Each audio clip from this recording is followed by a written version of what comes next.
रक्ताम्भोजदलाभिरामनयनं पीताम्बरालङ्कृतं श्यामाङ्गं द्विभुजं प्रसन्नवदनं श्रीसीतया शोभितं कारुण्यामृतसागरं प्रियगणैर्भ्रात्रादिभिर्भावितं वन्दे विष्णुशिवादिसेव्यमनिशं भक्तेष्टसिद्धिप्रदम् अतुलितबलधामं हेमशैलावदेयं धनुजवनकृशानं ज्ञानिनामग्रगण्यं सकलगुणनिधानं वानराणामधीशं रघुपतिप्रियभक्तं वातुजातं नमामि।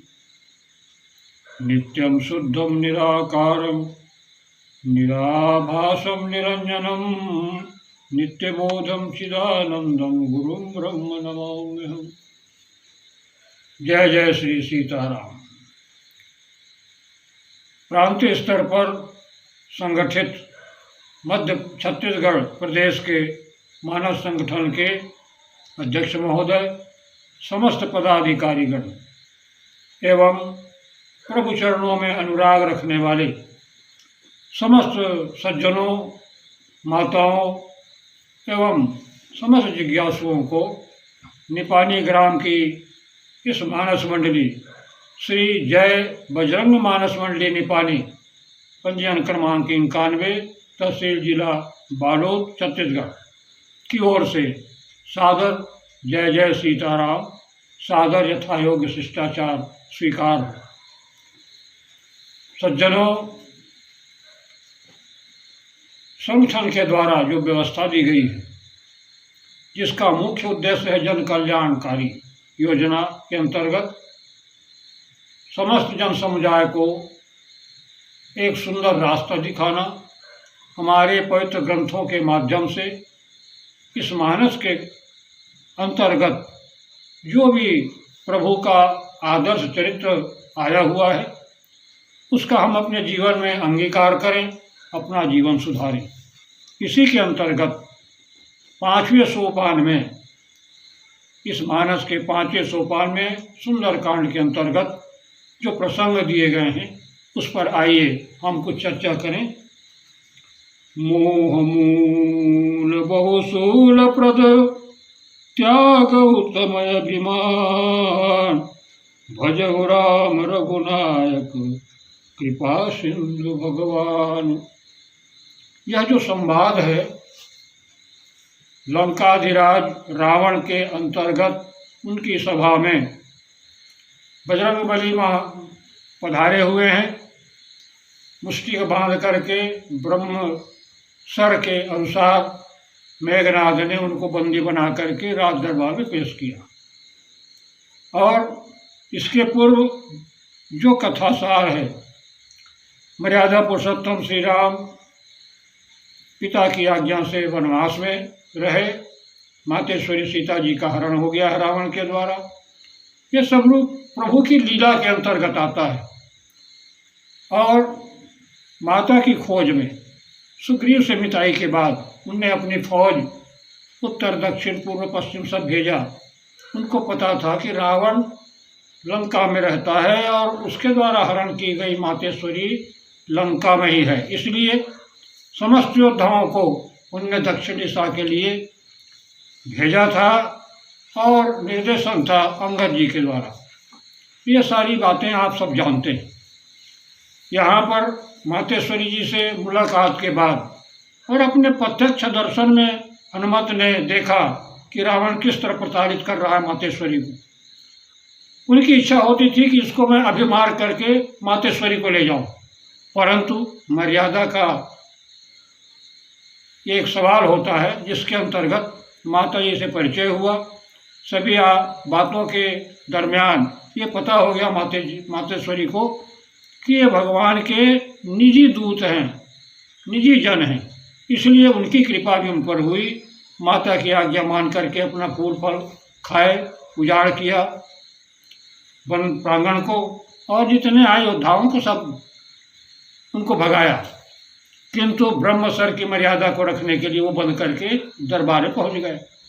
अब यहाँ पर अपने स्वामी की प्रतिष्ठा को रखते हुए, उनके सम्मान को ध्यान देते हुए हनुमान जी लंकेश को बोलते हैं कि हे लंकेश, मोह मूल बहुशूल पद त्यागहु तम अभिमान, भजहु राम रघुनायक कृपा सिंधु भगवान। हे लंकेश, हे रावण, ये जो मोह है, तुम्हारी इन संपदाओं को पाने के बाद जो तेरी अभिमान की भावना है, उसके कारण तुम्हें ज्ञान अज्ञान का भान नहीं है। सत्य क्या है जीवन का, इसको तुमने देखा ही नहीं, परखा ही नहीं, और ये तो स्वाभाविक है। प्रभुता पाई काहु मद नाही, ये संसार में प्रभुता जिसे मिली वो किसी ने ऐसा नहीं जो अभिमान न किया हो। और मोह जो है, मूल मोह सकल व्याधि कर मूला, मोह जिसे हो गया उसके बाद काम क्रोध लोभ मोह मत मत्सर अहंकार ये सारी चीज़ें अपने आप आती हैं। आज तुम्हें ये अभिमान है रावण कि मेरे त्रिलोक विजयी होने के बाद मेरा मुकाबला कोई नहीं कर सकता, मैं अजर हूँ अमर हूँ, ऐसी जो तेरी धारणा है ये सब गलत है। हमारे जो प्रभु हैं कृपा सिंधु दया के सागर गरीब निवाज, उसके सामने तेरी कोई हैसियत नहीं है। और एक समय आ गया है कि उनके चरणों का भजन किए बिना तेरा उद्धार होना नहीं है। यदि तू ऐसे ही विरोध करता रहा तो तेरा समूल नाश होना नितांत निश्चित है। यद्यपि कही कपि अति हितवानी, भगति विवेक विरति न सानी, बोला बिहंसि महाअभिमानी, मिला हमई कपि गुरु बड़ बयानी। बजरंगबली महाराज हित की बात बोलते हैं, किंतु एक तुच्छ वानर की उपाधि दे करके उसको अपने अज्ञानता के कारण से सही और गलत का भान तो है ही नहीं, अपने मद में चूर हो करके वो कहा उलाहना दे करके बोलते हैं कि अरे वानर, तू मुझको बड़ा गुरु बन करके ज्ञान सिखा रहा है। मेरे मुकाबले में संसार में त्रिलोक में ऐसा कौन है जो मेरा लोहा न मानता हो। देव दानव जितने भी हैं तीनों लोकों के मैं स्वामी हूँ, अधिपति हूँ। और तू जिस अपने स्वामी की बात कर रहा है, जिसकी पत्नी को मैंने हरण करके लाया, वो तो ऐसे ही शोकग्रस्त पड़ा हुआ है, और उसमें क्या ऐसी कोई खासियत है जो मेरा मुकाबला कर सके। मृत्यु निकट आई खल तो ही, लागे सी अधम सिखावन मोही, उल्टा होई कह हनुमाना, मति भ्रम तोड़ प्रगट में जाना।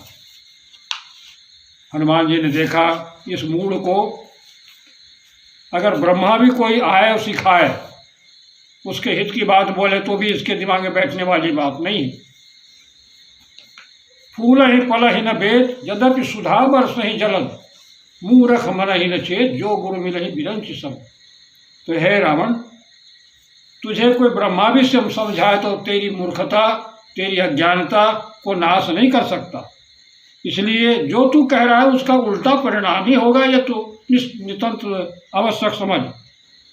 सुन कवि वचन बहुत खिसियाना, बेगी न हरहु मूढ़ कर प्राणा, सुनत निशाचर मारण धाये, सचिवन सहित विभीषण आए।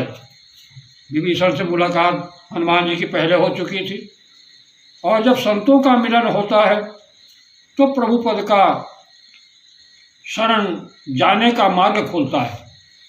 इसलिए विभीषण ने भी कहा कि अब मोहि भाव भरोस हनुमंता, बिन हरि कृपा मिलई नहीं संता। ये प्रभु की कृपा ही है कि आप जबरदस्ती मुझको दर्शन दे करके मुझको प्रभु के चरणों में प्रीति जो है उसको उजागर किया। हनुमान जी, मैं आपका कृतज्ञ हूँ, और प्रभु की कृपा को अनुभव करते हुए मैं अपने को धन्य भाग समझता हूँ।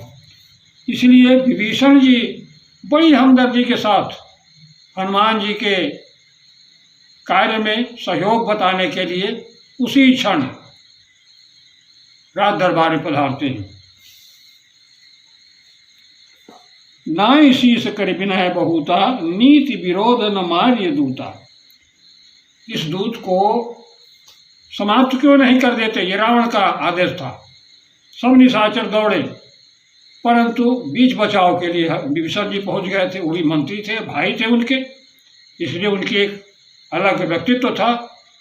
इस कारण से सब रुक गए और बड़ी विनती करके दशानन से लंकेश्वर से प्रार्थना करते हैं कि हे महाराज, हे दशानन, हे लंकेश्वर, दूत को इस तरह से प्रताड़ित नहीं किया जाता।